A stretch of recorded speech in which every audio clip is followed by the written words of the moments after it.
Hi, here's your report. Thanks, Jane. I wish I could hire a whole team of yous. Try posting a job on LinkedIn. It's the world's largest professional network. Unlike resumes, LinkedIn gives a real-time view into a candidate's skills, experiences, and more. Let's do it. You're irreplaceable, Jane, but another you would be great. Find your perfect match with LinkedIn. Post your free job at linkedin.com/achieve. That's linkedin.com/achieve. Terms and conditions apply. Welcome back to the Epic Universal podcast. I'm entertainer writer Jim Hill, and this is the podcast where we cover the latest Universal news, rumors, and history. And as always, I'm joined by Eric Hersey, who you're looking kind of tired, Eric. Have you been up late watching something? I actually did. I did watch the SNL 50, and it was like almost 3 hours long. We watched it on Peacock, so I didn't watch it live, but there was enough buzz going around. It was actually the topic of discussion for my team and I that morning, and there were mixed results on some things, but yeah, I stayed up I think until midnight watching it last night, so a little bit better I guess than if I was watching it live. Jim, did you get a chance to check any of that out? I did. And again, what was interesting is I want to say earlier in the week they actually showed the very first episode. And again, I'm elderly, folks, at 65, soon to be 66. And so I actually saw the first episode in real time. And I caught it because George Carlin, who was, one of my favorite comedians, was hosting. So it was like, what is this show that George Carlin is hosting? And it was like, oh, that's interesting. And a little knowing that 50 years later, we'd be celebrating it the way it was. Did you have a particular favorite moment out of the show? Or? Oh, I thought Eddie Murphy being Tracy Morgan was hysterical. I think Eddie Murphy, in my opinion, was my favorite because their sketch, their prison sketch, where it was pretty darn fun. And it had its moments. Much like any SNL, it has its hit or misses. But it was an interesting theory that that I was discussing with everyone is that I think that when you first started watching SNL, I think that typically is ingrained in your mind as your favorite. And I don't know if you believe that or not. Is your favorite the original cast, or because mine is in the 90s, because that's when Sandler and those guys. So what's yours? Well, the interesting thing is I think of SNL as a great baseball team. I mean, if you've watched it over the years, you've seen people come in as featured players and then become the star and then go off and do films and that sort of thing. But you're not wrong. I mean, I do have genuine affection for the original cast. And in fact, I think one of the genuinely sweetest moments out of the entire show was the final moment with everybody on stage. Yeah. And did you see where Lorraine Newman and Jane Curtin actually held up a photo of Gilda Radner?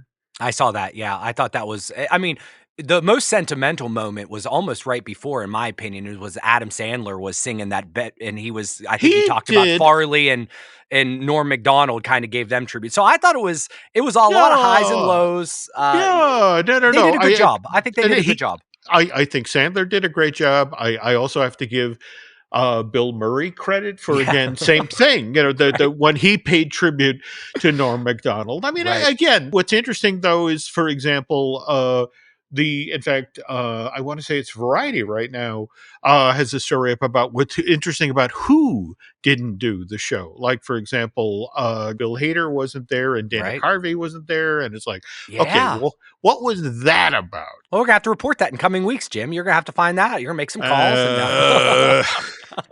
No, but I thought it was great. And there was lots of SNL talk, and it was nice to get everybody watching and so forth. So yeah. And more to the point, face it, that sort of show, which typically keys off of the news of the week, kind of redefined dairy product. Think about it. The thing that first put it on the map was Chevy Chase doing his impression of Gerald Ford, which was basically falling down. All right. Yeah. And here we are 50 years later. And in fact, that's the other big news coming out of the show about all the folks who voted for Trump who are now upset with Tom Hanks. And it's just sort of like, yep, it's Saturday Night Live being Saturday Night Live. That's what they do. That's what they do. So we'll catch and see if they do anything for maybe their 75th. Well, there we go. There we go. Yes. Okay. Well, on that note, hopefully, 25 years from now, and Eric and I will be older. Listen, Epic Universe will be 25 years old as well. We'll be celebrating there. But right now, we haven't hit our first. I think we're 90 days away from the time this episode drops, right, Jim? Okay, well worth noting. And if again you are tempted to travel down to Florida, check out again, want to stress here, first new major theme park to be built in the United States in a quarter of a century. Right. So again, no pressure. But on the other hand, if you're looking to travel down to check out this new park, check out our sponsor, Be Our Guest Vacations. Again, you're planning your next getaway, let Be Our Guest Vacation handle the details. As a platinum level earmarked travel agency, they specialize in providing concierge level service for trips to Universal Orlando, the Hollywood Park, Disney Park as well, not to mention cruises and so much more. Their experienced team takes the stress out of planning, so all you have to do is enjoy your epic vacation. Visit beourguestvacations.com today to get started, and don't forget to tell them that the Epic Universal podcast sent you. So, all right, news of the week. Eric, what'd you dig up? Well, listen, you dug this one up. It's actually news of the day. This is hot off the press for us. The Volcano Bay is having their first ever nighttime event, and that is happening April 12th, 26th, May 3rd, May 10th, May 17th. So a good reason to call our friends at Be Our Guest Vacations and get something booked. But Jim, I don't think we've talked much about Volcano Bay at all. What's your thoughts on Volcano Bay, Jim? Well, the folks at Universal have been very kind to me over the years. So I actually watched Volcano Bay grow, come up out of the ground, and they invited me there for opening day. And our good friend Seth Kabersky, who, by the way, writes the unofficial guide for Universal, and in fact, I think he and Alicia Stella teamed up, I think. I got the version, this year. All right. So I've waded into the wave pool on opening day, and Seth, I want to say this was the first picture he took inside of the park, and then he tweeted it out. And it's like, there has never been, and it's one of these things where I know the people at Universal, it's like, great, okay, big old fat guy with a hairy back. That's the first thing we tweet out to the world about our new water park. Yeah, that's going to get them on planes down to Orlando. But it's a lovely park that I have not been back to since, and I keep meaning on each trip to like, I really have to get back there and see it now. Because again, that was the thing when you were there on opening day, you would literally walk up to a slide and like, can you give us 30 minutes? It's like, I mean, we're still putting in the stairs, right? So it's like, oh, okay, well, all right, I'll be back. But this is different. This is going to feature what characters and live entertainment, right? Well, I've been to a couple nighttime water park parties over at Disney, so I assume it's very similar. And when you're at nighttime, you're not necessarily as hot. I mean, it's still Orlando, so it's hot. So, but you're kind of advertising the lower wait times, and then typically there's a DJ. In this case, there's a DJ, hula hoops, and limbo games. But yeah, you get to meet Shrek and Fiona, Puss in Boots, Kitty Soft Paws. Looks like we have some Madagascar characters, and we also have from Trolls, Poppy Branch, and Guy Diamond. So okay, it's if Go ahead, we could Jim. pause here for a moment, or you mentioned Guy Diamond, who is the troll that is made entirely out of glitter. Oh yes, yes. I don't know if you've seen the trick they sometimes do with the Guy Diamond walk around character, where basically, I think I know what you're talking about. Okay, they put a handful of glitter in his butt crack, and as he comes on stage, the person does a hip flex, and the air is filled with glitter that seems to be coming out of a certain orifice, and it's just sort of like, yeah, Universal is very different from Disney. Yes, that was the first thing I think before I kind of jumped in the Universal wagon here. I saw that on Twitter. I'm like, well, that's different. I'm Yeah, not, there we go. you don't But on necessarily. the other hand, what he does to the people in line for the photo op love this. Oh man, I would be all for it. I'd wait. But we Yeah. did see him in passing when we were down there this summer, and Okay. Lainey was upset we didn't get to meet him. But this is a good opportunity. I do think so. This is just came out. It's just really select nights. It's $99 a person, and as a pass holder, you get 10% off with a valid annual or seasonal pass. So, and you could start getting there at 4 p.m. even though it starts at 7. So it's one of those nice things. And I don't know if I caught the time it ends, but get there at 4 and get your money's worth. And truth be told, I'm not really sure what the day pass tickets are. I think this is a little bit cheaper than what your normal day pass is. So Okay. and, I mean, to me, my biggest thing was lines are super long. There's not much you can do about those at water parks. That's always the thing. So anytime you can get in and have shorter lines, I think it's a win. So I'd be willing to try this if I'm down in that neck of the woods at that time.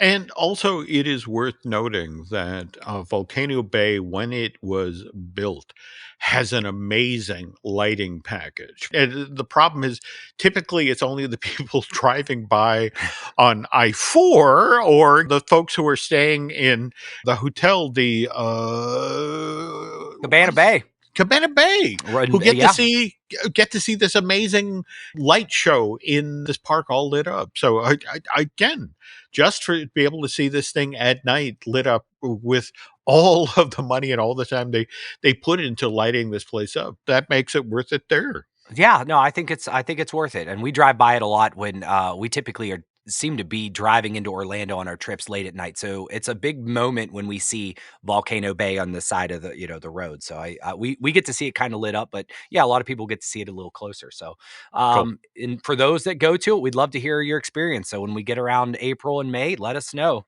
how it goes if you show up to there. Okay. All right. So what's next? What else have we found? Jim, this was perfect timing for me because we just finished watching the trilogy of How to Train Your Dragon. So we've watched 1, 2, and 3, and we talked about 1 a couple weeks ago. But now we have our first look at the life-size dragon coming to Epic Universe. There's been some aerial shots, and we actually have Dart the dragon was spotted backstage, which is part of episode 3. So now I actually understand who this is and everything. So Jim, did you see this? I am looking at it now, and what's fascinating about this is you can go back. Jeez, this would have been 2019, 2020. They did have a walk around Stitch out at Universal Hollywood. That this looks suspiciously like it's kind of the same thing. It's a performer in a suit with arm and leg extensions. I mean, Yeah, that's what I thought it was, but everybody's saying it's an animatronic that there was somebody with the remote back there. And that was the thing is they were all looking, and I mean, these were still images, so I didn't see an actual video of it, but it looked to me, Jim, I don't know if you remember this, but Big Bird used to have that, what's his Barkley or whatever. There we go. Barkley. And Yep. That's a puppet, and that's kind of what it seemed like to me. But I seriously, you can, if you Google or go on YouTube and put in Toothless Meet and Greet Universal Hollywood, you will see a similar. Don't get me wrong, it's an adorable suit, and more to the point, Dart, which by the way, I love that he's a nightlight, a hybrid of a Night Fury and a Light Fury, so he's a nightlight. But yeah, that I'm thrilled to see this, but yeah, I would put real money down that that's a guy in a suit, because again, they've done that previously. On the other hand, the actual Toothless meet and greet with Hiccup. Right. My understanding is that will in fact be an animatronic. That one they want, in a weird sort of way, it's kind of a throwback to the Triceratops encounter, which, by the way, we really need to do a story about on the Epic Universal podcast, because back when, now 26 years ago, when Islands of Adventure first opened, they were literally, that was one of the marquee attractions of the park, that you would go into the Jurassic Park section, and then groups of 12 people would be taken into one of three barns where the Triceratops were kept. And there was a 20-foot long, 10-foot high animatronic Triceratops that one person out of the group would be selected to step into the corral and pet and feed. It was very, very cool. I've seen some slight videos of that, but I'm going to write that down, Jim. I'll hold you to it. We're going to talk about it here Okay, in an cool. upcoming episode. But yeah, Mhm. no, that'll be interesting to see. I mean, after watching all the movies, the family has all decided that we will wait in line to meet Toothless and Hiccup. So not typically one to wait for a lot of characters, but it sounds like that the family has decided that we don't have a choice now. We must meet them. So That's cool. Now, I have to ask, just a quick aside here. So you've now watched all three, and by the way, I also want to point out there are at least the two holiday specials. So if you're being thorough, well, Jim, how about the 6 or whatever seasons on Netflix that I was aware of? I did that. Also, I wasn't going to send you down that road, but what did you think of the next two films in the trilogy? I big fan. I mean, Mhm. like I love the first one. Number 2 was Mhm. very good. I did doze for a slight 10 minutes Mhm. during the third one because I am getting older and my family has me watching it a lot later at night. But I Mhm. thought they were great. I literally, I'm super excited about that land now. So I will tell anybody that is planning to go to Epic Universe and you have Mhm. not watched those, watch Mhm. it because you'll just engage. Like that land becomes way more powerful and exciting for you. So Mhm. you got to watch those. So take the 9 hours or whatever it takes to, not all in one night or one day, but watch those. Okay. Okay. And I will say this much. I think the third film just ends beautifully. I mean, I'm not as big a fan of episode two and episode three. In fact, that's a story for another time. Like, for example, the second one had a very different villain, when Yeah, it yeah. was initially in production, and Mr. Katzenberg made them change that. But the ending is just so sweet, it's such a nice button. Right. But yeah, no, the same thing. I'm more excited about going to Berk than, well, again, I know you and your dark universe, you're looking forward to monsters jumping out at you. I want to hang out with the Vikings.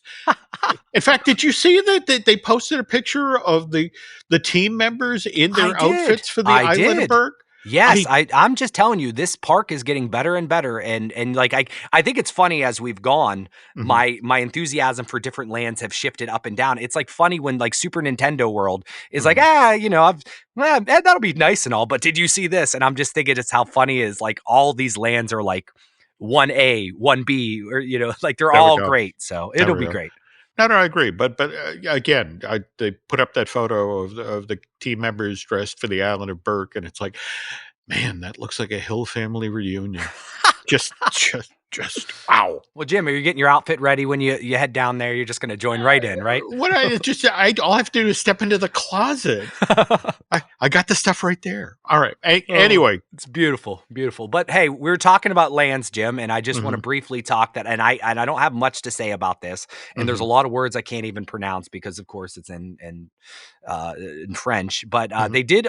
Did you see the new wands that came out that they're introducing I for the Ministry of did. Magic? I did. And it's just sort of like, what's interesting? And some point we're going to have to talk about, in much the same way, there are Star Wars fans who have made repeated trips to Galaxy's Edge, either out in California at Disneyland, or the one at Hollywood Studios down in Florida, they want one of each Yeah, lightsaber. right. And Yeah, and what's interesting is that in much the same way, there are Harry Potter fans who are, and every so often someone will share a photo of their collection and the amazing way they have them displayed and lit, and it's just sort of like, so to look at what is this? This is Another, nine, yeah, 9 looks like, yeah.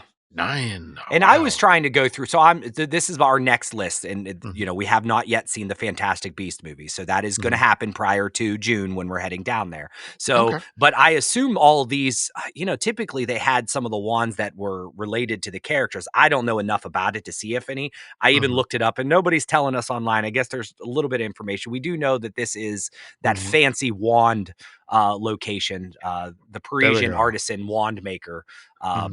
So I don't know if these are all original designs or if they're from the movies, but I don't know. What do you think, Jim? Well, can you tell any of these look like they've been used in the movie? Well, I remember that the Fantastic Beasts films basically happened 70 years prior to the Harry Potter film. So this is, and that's the interesting thing, is you look at these wands, they do have a sort of a 1920s stylization to them. I mean, I'm not going to lie, I was not as big a fan of the Fantastic Beasts films. I mean, don't get me wrong. I think the actor who was playing Newt Scamander was doing the best he could, but it seemed like those films, which started out as a trilogy, and then suddenly, did we say a trilogy? It's going to be 4. Oh, hang on, there's 5. You kind of got that sense that they weren't locked and loaded when they were shot, and I still want to see the world. I still really want to experience the Ministry of Magic thing, but let me tell you a story from just today, chatting with a friend at Universal, because I think you probably have seen the news about the new Harry Potter series that they're doing for Max. Yes. And how they've leaked info to the effect of John Goodman appears ready to sign to play Dumbledore in this series. That again, it's a pretty ambitious project. The idea is to do what the films couldn't, which is do the complete books, and it will, in theory, it'll take them 10 years to wrap this thing. Which. Look, J.K. Rowling and the folks at Warner Brothers are allowed to do whatever they want. Okay, that's fine. However, from the Universal side of the fence, it's one of these things where it's like you couldn't wait till, say, August to announce this. We do have our brand new land that we've spent hundreds of millions of dollars building, that's tied to the old film series and all of the stuff we shot with Imelda Stanton for Dolores Umbridge. And it's like, you couldn't wait. Because this is the thing. Sometimes what's supposed to happen over the next 3, 4, 5, 6 weeks is we're going to find out who else is going to be playing teachers and people of significance in the Harry Potter world. And it's just sort of like, come on, you could wait. You're not going to start shooting till this fall, and the thing isn't going to come out till 2026. And we're the brand new cool Harry Potter thing. Couldn't you just let us be the brand new cool Harry Potter thing for a minute? And it's like, nope. Well, I mean, I guess from a search volume perspective, if people are Googling it, then maybe they'll find Epic and they'll say, hey, I'm excited about it. Go down. We'll see. All right. So on that behind the scenes note, that Universal is a little ticked off at Warner Brothers. Hey, let's talk about other people who Universal was ticked off at. One Jim Henson. We're going to pick up the story that we started with last week's show that discusses 2 Muppet projects that wound up being released through Universal Pictures. But before we do that, here's this. Love, exciting and new. Hello, Hannah Waddingham here. Have you seen the fabulous new Sun Princess? World-class entertainment, exceptional dining, and the greatest pizza ever. It's alive. Don't miss our Come Aboard sale with up to 40% off and free room upgrades. Visit princess.com or call your travel advisor to book. Princess Cruises. Terms and restrictions apply. Offer ends 2/28/25. Ships of Bermudan and British Registry. Lowe's knows that free is just better. That's why Milo's Rewards is free to join. As a member, you earn points towards Milo's money on eligible purchases, get exclusive free gifts, and earn free shipping at Silver Key status, all on top of weekly member-only deals. Don't wait. Join Milo's Rewards for free today and start saving more. Lowe's, we help, you save. Loyalty program subject to terms and conditions. Details at lowes.com/terms. Subject to change. Pepsid Complete knows that food is one of the best parts of game day. That is, until heartburn strikes. Thankfully, just one chewable tablet of Pepsid Complete provides dual-action heartburn relief with an antacid that starts working instantly and an acid reducer that lasts all day. So you can stay focused on that second helping of chili without worrying about heartburn. All day based on 8-hour symptom relief studies during the day. Use product only as directed. And we're back. Okay, so on last week's show, Eric, you and I were talking about how Jim Henson had been trying to get a half-hour-long Muppet show on television since, 1969? Yeah, and he succeeded, right? He did. Mind you, this wasn't on network television. This was in syndication, but it debuted September of 1976. And by season 2, because it took them a while to kind of find their footing, it's a hit. Jim Henson now wants to expand his horizons. I mean, if the Muppets now are a proven hit on television with their own weekly series, could they now conquer Hollywood? Could they star in their own feature-length film? And so Jim Henson was determined to find out. So this is why after he preemptively films the first half of season 3 of the Muppet Show, they get all that in the can by May of 1978. Henson and his Muppeteers, they jet over to the United States, where over the course of 87 days during the summer of 78, they shoot the Muppet movie. Now, Jim, that's a long, I mean, I'm not too familiar with back end, but that's a long time for a movie, right? Most movies are, in this time frame, is it 35, 45 days, or am I wrong? Oh, no, you're not wrong. But the interesting thing is, like, anytime you were working with the Muppets, like, for example, there's the famous shot at the end of the film where suddenly something has smashed out the roof of the soundstage, and you see a rainbow come in, and then you basically see every single Muppet puppet that had ever been used on the planet before in one place. But what you have to understand is what you're looking at is a 5-foot deep hole that's been dug in the floor of that soundstage. And more to the point, Jim had to put out the call to basically every person with an arm. Somebody has an arm. And in fact, by the way, if you look, I mean, you can't identify him, but for example, one of the people who's manning a puppet there is Tim Burton. No way. Yeah, and Mike Perez, the wonderful Disney artist and animator, he and his wife answered the call and told this great story about how he and his wife had been given puppets from Emmett Otter's Jug Band. In fact, I want to say he got Emmett, and his wife got the mother.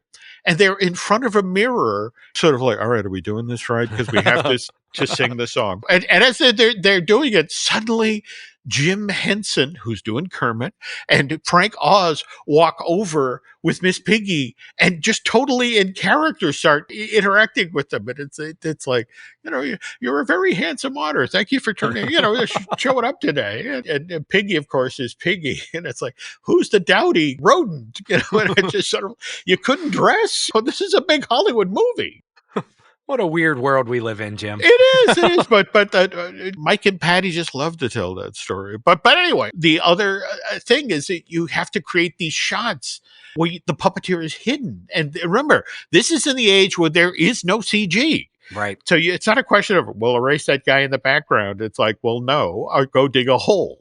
So, all right. Anyway, so it's and these poor guys finish 87 days of it in the United States and now have to fly right back to the UK because they still have to shoot the entire back half of the third season of Muppet Show. Bruising schedule. But anyway, but at this point, Muppet Show is being shown in 106 countries around the world. Cumulatively, each new episode is being watched by 235 million people. That's insane. It is. But so you'd think with those numbers that, studios in Hollywood, when they found out that Jim Henson is making a movie with the Muppets, that they would be actively competing to get the rights to release this. And it's like, no. And what's weird about the 70s is folks who worked in film, kind of look down on folks in television. And given that the Muppet Show, as successful it was, not on network television, it's syndicated. It's like thinking in Hollywood is like, look, people can see the Muppets for free every week. Who's going to put down money to watch Miss Piggy up on the big screen? So it when it arrived in theaters in June of 1979, wasn't released by a major studio. It was actually released by a company called Associated Film Distribution, one of the lesser players out in LA, Eric. But at the same time, AFD was a big enough operation that they could get the Muppet movie playing in movie theaters in major cities around the US and in the UK. And the majors missed the boat because the Muppets turned out to be a very big hit. In fact, it was in the top 10 of all high-grossing films for 1979, sold $65 million worth of tickets worldwide, which, given that the original Muppet movie only cost $8 million to make, that made AFD made a very healthy profit by agreeing to distribute this movie. And which at this point now, suddenly the folks in Hollywood are like, oh, you can make money off of the Muppets. And what's interesting is the folks at Universal Pictures, they go, Mr. Henson, we'd like to have a conversation. And what comes out of this conversation is a 2-picture deal. Now, just to be clear here, Lou Wasserman, the gentleman who was in charge of Universal Studios at the time, he was a very conservative gentleman, didn't like much to take risk. So he wanted to limit Universal's exposure. So it's like, we'll give you some money to go make a movie, but we'll just distribute it. You're going to have to go find some other people to get some more money. But when it's done, bring it back here and we'll put it out in theaters. In fact, and again, your next 2 projects, bring them here. We'll distribute them. All right. So in a situation like that, it's like, okay, Universal's position that if this film's a hit, it makes money. And if it's not as successful, again, they've limited their exposure. They won't be on the hook if this turns out to be a box office disappointment. And what's interesting about this is even as the Muppet movie is in production in the summer of 78, Jim Henson's already noodling on an idea for his next feature-length film, which at this point is just known as The Crystal. But Henson has this really ambitious idea. It's a fantasy epic set on a planet, in a world where there are no humans, where and more to the point, every character up on screen is going to be this not very Muppety looking at all creation. No, I watched the trailer, Jim, and you couldn't tell these were original Muppets. Like, they don't seem related to Kermit at all. Well, now, what's so interesting about you saying that is, and we were just talking about Saturday Night Live at the top of the show. Do you remember, and in fact, if you saw that rebroadcast of the original episode, the Muppets were on that show. But what was it? The Land of Groob. I mean, they were these very grubby, weird looking Muppets. And a lot of what they learned from the Saturday Night Live puppets got applied to what they did with the Dark Crystal. Now, forgive me. Look, the story we're about to tell, It actually has a parallel in Walt Disney's career. Remember, Walt Disney had great success early on with the Mickey Mouse shorts and Silly Symphony, and then in December of 37, there was, of course, Snow White, which proved that there was an audience out there for feature-length animated film. But then, and I know I'm going to piss off some animation fans by saying this, Walt takes a step too far. He decides he's going to make a feature-length animated film for an audience that he didn't really know was out there, and that was Fantasia. And Walt was wrong. It turns out there was not much appetite out there among moviegoers for a film that turned well-known pieces of classical music into visually stunning things. Which is why Fantasia lost more than $1 million for Disney Studios when it was released in theaters in November of 1940. And to be honest, that's kind of the same thing that happened with The Dark Crystal. Jim Henson made this elaborate puppet-based fantasy thinking that there would be an audience out there for a film like this. And in December of 1982, Eric, that was not the case, which did not please the folks at Universal Pictures because this was their big movie for that holiday season. But we'll get to that part of the story in a moment. But first, this. This episode is brought to you by Coffee Mate. After watching this season of the HBO's original series, The White Lotus, this is the tropical getaway I needed. One more pina colada, please. Hey, you're not on mute. Oh, I thought I was in paradise. Turns out it was my Coffee Mate. Coffee Mate pina colada and Thai iced coffee flavored creamers. Inspired by the newest season of HBO's original series, The White Lotus. For the love of coffee. Try now. Good night, itchy eyes. Good night, sudden sneeze. Good night to your symptoms of allergies. Xyzal is the allergy medicine you take before bed. It provides powerful relief while you rest your head. Not just all night, but all the next day. Xyzal keeps working, keeping allergies at bay. And without those annoying symptoms disturbing your rest, you can wake up the next morning feeling your absolute best. Remember, be wise all. Take Xyzal. At night. And we're back. Okay, picking up where Eric and I just left off. It's now 1980.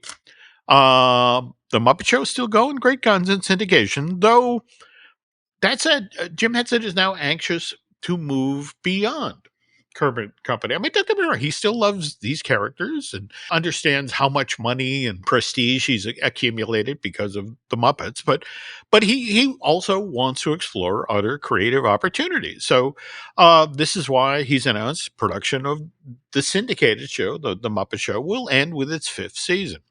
And again, we talked previously about Dark Crystal on this show, but what we haven't talked about is how Henson tried to get, once he got the seed money from Universal, he was then looking for a partner in one of the other majors. So he goes around Hollywood meeting with the other studios.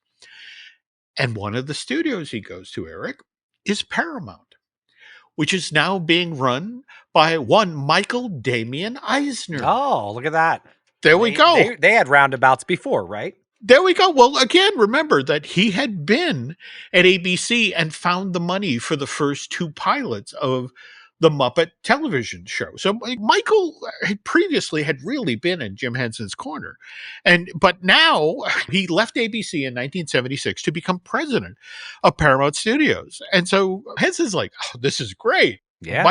Michael's actually at a major studio, and and I've already got this money from Universal. Oh, this will be easy. So he brings him all of the concept art for The Dark Crystal, and he makes his pitch for this epic fantasy film. And Michael passes. And what's interesting about this is Michael Eisner now has been at Paramount long enough that he's had hugely successful commercial films. He's been involved with Saturday Night Live. He's involved with Grease. And that's the thing. He loves and supports Jim Henson. And remember, if we jump ahead just 8 or 9 years, the two of them make a deal for the Muppets to come to Disney. But Right. he's looking at the Dark Crystal, and Michael's like, I don't think there's an audience out there that's willing to. There's no John Travolta in this film. It's not going to make that's money. It exactly. And it's not based on a hit Broadway musical. It's just sort of like, I want to help you here. But to Eisner's way of thinking, the Dark Crystal characters don't have a tenth of the charm of the Muppets. Yeah. And so it's like, this thing, I pass. I'm sorry. So this is why Henson eventually finds himself back to where he began with the Muppet movie in 1977 with Sir Lou Grade, the guy who'd originally taken a chance on a Muppet TV show for syndication. And then Sir Lou, actually, he's the one who put up the money for the Muppet movie. And in fact, if you watch the Muppet movie today, Orson Welles is actually, he's called, I want to say he's called Lou Lord. He's the giant movie mogul who actually, bring in the standard rich and famous contract. But that's Jim Henson paying tribute to Sir Lou Grade. But anyway, Sir Lou just kind of lays it out to Jim and says, look, sure, okay, I will help get money for the Dark Crystal if, prior to the release of your epic fantasy thing, I get a sequel to the Muppet movie. And I have to tell you, Eric, Jim wasn't necessarily a fan of this arrangement. And in fact, he felt that making a second Muppet movie was kind of going backwards instead of forwards, but repeating himself, as you will. But on the other hand, Sir Lou is kind of the only game in town at that point. He's the only person who's willing to put up money for the Dark Crystal. And again, they have this 2-picture deal in place with Universal that they've already agreed to distribute it. And of course, they're thrilled to hear, a Muppet sequel. Yes. Right. They're going to make a ton of money again, right? That's what they hear. That's what they hear. So again, Jim does what he can to honor the terms of the deal that Sir Lou Grade lays out. All right, so 2 weeks after production of the 5th and final season of The Muppet Show wraps, Jim finds himself in the director's chair of The Great Muppet Caper. And by the way, Henson helmed this film himself. Jim Froley was the gentleman who directed the original Muppet movie. And this time around, it takes 20 weeks of shooting to get that film in the can. But once work is done, Jim delivers the sequel that he promised Sir Lou. Henson can immediately pivot to working on the Dark Crystal, which is kind of ironic because given the start of production of this epic fantasy would kick off, there's no way else to describe it, especially dark time in Jim Henson's career, one that Universal Studios played a fairly big part in, making it difficult for Jim Henson, And on next week's show, and in the third and final installment of this series, Eric and I will talk about how Jim Henson's relationship with Universal Pictures got so rocky during the post-production phase of The Dark Crystal. Jim, we got ourselves a trilogy. I'm excited. I think we've done 2-parters and features before, but now we get ourselves a Muppet trilogy. Who would have thought? There we go. There we go. But yeah, you got to come back next week to hear the rest of the story here. But as we close up shop for this week, Eric, where can the nice folks find you on social media? Well, you can find me at Eric Hersey on all platforms, and I want to hear all your Great Muppet Caper takes, because I'm not sure. I might have actually saw the Great Muppet Caper before I saw the Muppet movie, like in my house. I actually think I saw them reverse order. So I'd like to hear everybody's takes on the Muppets. But Jim, how about you? Where can they find you and send you all your the hate mail about you dissing on the Dark Crystal last week? Because we did get some of those on Patreon. People are not happy with your dislike for the Dark Crystal. What can I tell you? Okay, well, you can find me on X and Instagram at Jim Hill Media, and over on Facebook is Jim Hill Media News. And I guess that's going to do it for this week's show, folks. So thanks for listening, and please stick around to find out what else is coming up this month over on the Jim Hill Media Podcast Network. Thanks for listening to today's episode, and if you like what you heard, head on over to Apple Podcasts and give us a review. This really helps get the word out about our shows.